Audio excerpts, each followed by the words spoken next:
Penny simply is one of the best. She represents everything that is amazing and incredible about Brighton High School and my time there. And she just absolutely made it a better place for me and all of my friends. And we just really appreciate her and wish her all the best and thank her for years of tireless service. Former NFL and Brigham Young University linebacker Brian Keel may be among the more prominent athletes to have great affection for Penny Peterson, but he's hardly the only one. Penny has worked at Brighton High for almost as long as the 52-year-old school has been in existence. In her 49 years with the Bengals, she has worn many hats. But it was a side hustle, a non-paying one, that endeared her to so many student athletes. That and her bright spirit, deep affection for teenagers, and desire to make Brighton into a welcoming haven for all who have called its halls, classrooms, and sports and arts venues home. So I have that big window. Mm-hmm. I love it when the kids go by and wave and smile and say hi. You know, some of them won't know my name and some of them don't. But anyway, that's the highlight of my day is when somebody smiles and waves. It makes you feel good. It makes them feel good. I'm Kirsten Stewart, and this is Connect Canyons. Penny Peterson, who recently celebrated her 78th birthday, has decided to make this year at Brighton High her last. As part of a special feature on Canyons District's retirees, Connect Canyons co-host Jody Genesee had a chance to sit down and ask her to reflect on her career. We connected with some of Penny's colleagues as well, and former students who refer to her as an institution, the real deal, and the sunshine at Brighton High. The unassuming Penny would never own up to such labels, but she does look back on the past half-century with fondness and pride. All the questions you were kind of interested in, so I literally made you a cheat sheet. Oh, sweet. Yeah.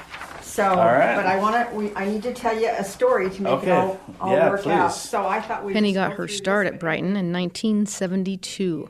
Her youngest of 3 boys, all of whom would later graduate from Brighton, had just started first grade, and she was looking for a part-time job to fill her time. Though nervous at first, she soon found she really liked working with teenagers and had a special knack for it. Over the years, she has worked in the copy and counseling centers and the records office, but Penny's claim to fame, her story, as she tells it, traces back to an off-campus Bengal football game she really wanted to attend. I was working at Brighton, and I had my boys and my husband, and we'd been following the Brighton football team all year long. And they had a playoff game down in Provo, and it was during the day, and I really wanted to go. And so I was trying to think how I was going to get to go when I was supposed to be at work.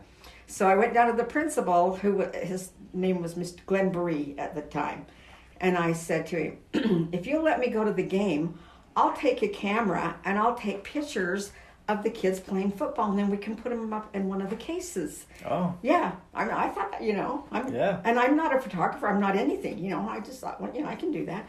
So he just laughed, he knew, and he went, okay, you take a camera and then you can go to the game. Keep in mind, this was decades before cell phones or self-focusing digital cameras. The film you shot had to be processed in a dark room, so photographers had to be sparing in the number of photos they took and careful with their aim. All of which presented a special challenge for Penny, but which made the photographs she captured so valuable to Brighton's coaches, student athletes, and their families. I went down with the kids, with the team, and I just walked along the sidelines and tried to keep them in focus and all that. And I literally got some decent pictures. Cool. It was just an accident. But anyway, so I had them developed, and then I came back and I put them in one of the cases, which had a glass front so nobody could get to them. I just stuck them in there with pins like that. Well, it got so much attention, and the team loved it. Oh. Yeah. So then I took them down, and I gave them to the coach, and I said, tell the kids to take them home. The kids that are in the pictures, take them home so that they have pictures of the game. So the next summer, I was working registration, and the football coach came and said, how would you like to be the team photographer? Oh. And I went, what? And he goes, they loved those pictures. They were such a hit. And so began Penny's side gig as a sports photographer. She talked her late husband Bryce into helping her. Colleagues say the two were a package deal, and before they knew it, word about their shutterbug talents began to spread on campus. Honestly, it was so much fun.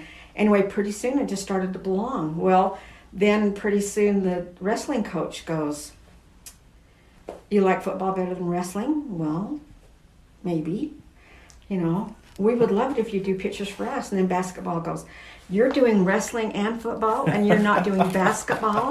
So anyway, it started, and I've listed them on here.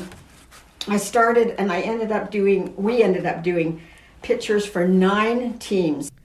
Penny and Bryce became the official chroniclers of Brighton athletics at a time when the school was on the rise as a formidable powerhouse in sports. They snapped team photos of baseball, volleyball, soccer, basketball, and football players and captured pivotal moments in competition for display in school trophy cases. And at the end of each school year, they took care to deliver the photos to the students and their families for safekeeping. Many of those athletes became household names, from the 3-time All-State basketball forward Garner Meads, who played for Brigham Young University, to former NFL running back Reno Mahe. She was almost like the PR person for Brighton High School. She kept scrapbooks of all of the Bengals in the news. In fact, I think her and her husband pretty much started Bengals in the news.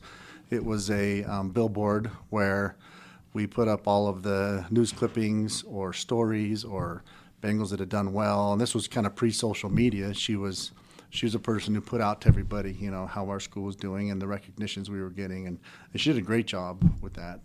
Brighton principal Tom Sherwood said even when Penny wasn't behind the lens of the camera, she was volunteering her time to make Brighton a great place to learn and work. From selling and collecting tickets at games to organizing staff parties and managing the Bengal Hall of Fame showcase of renowned alumni. In 1996, she was awarded the Superfan Award by the Utah High School Activities Association. She and Bryce were inducted into the Brighton Wall of Fame in 2001 and given the Bengal Volunteers of the Year Award in 2006. She just sees a need and feels a need, and she loves, you can tell that she's here for the adults and the kids. Like there's a certain type of adult that typically works in schools, and it's one of my favorite things about working in schools is it's other people who are here for the right reasons. They're good-hearted people. They care about kids. They care about making our society a better place in general. And I think a lot of like-minded people end up in schools, and she's just really found a home because I think she does like to give back and help our community to be a better place. And I think she's shown that she's been pretty invested in that. A lot. I think a lot of her years, she was part-time, but she was here all the time. We were getting a lot of volunteer hours out of Penny for years, in addition to her 17 hours she was contracted. That's what makes Penny special. As former Brighton principal, now Canyons administrator Sharice Hilton puts it. What makes Penny Peterson special is that she is the greatest ambassador for Brighton High School. Anytime a new staff member comes or a new family moves in and brings their student in, particularly when she was there in the summer, she is Brighton's biggest cheerleader. Penny wasn't in it for the accolades, but she's proud to have made a difference in students' lives. She says she and Bryce would typically take about 2 rolls of 36 pictures at every game for every team. In 30 years, that's about 40,000 precious keepsakes that students were able to take home to add to their memory books. We were at a football banquet, and one of the football captains literally said, "We really owe Bryce and Penny Peterson a vote of thank you because they made it possible for us to hold our memories." I think he said, in our hands and look at them anytime we want for the rest of our lives. And I had never ever thought about it like that. Yeah. But when he said that, there was like all the parents were there and everything. And everybody went, it was like everybody realized that a picture is a memory of what you've done. And that really hit home. I loved that little quote because that's true. And then I've had fun experiences like I saw one of the wrestlers years later, like in the mall, and he ran up and hugged me, and he said, it was fun with wrestling because we'd sit on the floor. There'd be 12 weights, and Bryce and I had our own chair on the floor, on the mat. So anyway, he ran up to me and hugged me, and he said, I just got back from a mission. And he said, before I left, my mission president sent me a letter and said, bring something that shows who you are. And he goes, I want you to know I took my wrestling pictures. He said, that's who I am. I mean, you're doing it, you don't realize sometimes how much it means to somebody to be recognized for something that they've done. So anyway, when you asked me, I've been here, this is my 49th year. The favorite thing that's ever happened to me was starting to take pictures and becoming friends with all of those kids and doing something that would affect their lives. I mean, I really feel like in my own little way, I've kind of touched their lives through the memories that they can hold in their hands and look at for their whole life. Nowadays, it's not uncommon to see several professional photographers at high-profile prep sporting events, and Penny has long since retired her camera. It took several years thereafter, however, before she was willing to retire herself. And while she looks forward to reading and spending time with her 6 grandchildren, whom she calls my best friends in the world, she's a little nervous about what the future holds. When the COVID-19 health crisis calms down, she hopes to volunteer to cuddle premature babies in the NICU of a local hospital. If not, then maybe I'll go to one of the elementary schools or something and make copies for the teachers. I don't know. Oh, yeah. I'll need to find something because I do have a need to be busy. Colleagues, including Jan Moncoeur, who has worked at Brighton as a teacher and diploma specialist, can't imagine the school without Penny. She's here in the morning. She brings the sunshine to everybody, her smile, and I love how she sits right there and there's a glass window and the kids can see her. And when she goes home at night, she's back again. Never misses. She's just always the love of our life. It's possible, though, if you look into the Bengals stands at a soccer or lacrosse game, you'll still see Penny cheering for her home team. And chances are you'll run into someone whose life was made better because she was part of it. People like Denny Crockett, a former student and coach at Brighton, who offers these words of farewell. I cannot think of many people that have had the tremendous impact for good that you have had on the lives of hundreds, if not thousands, of young people and those that you've worked with at Brighton High School. From the bottom of their hearts and from my heart, thank you. Enjoy retirement. It is well-deserved. We will miss you. We love you. And thank you.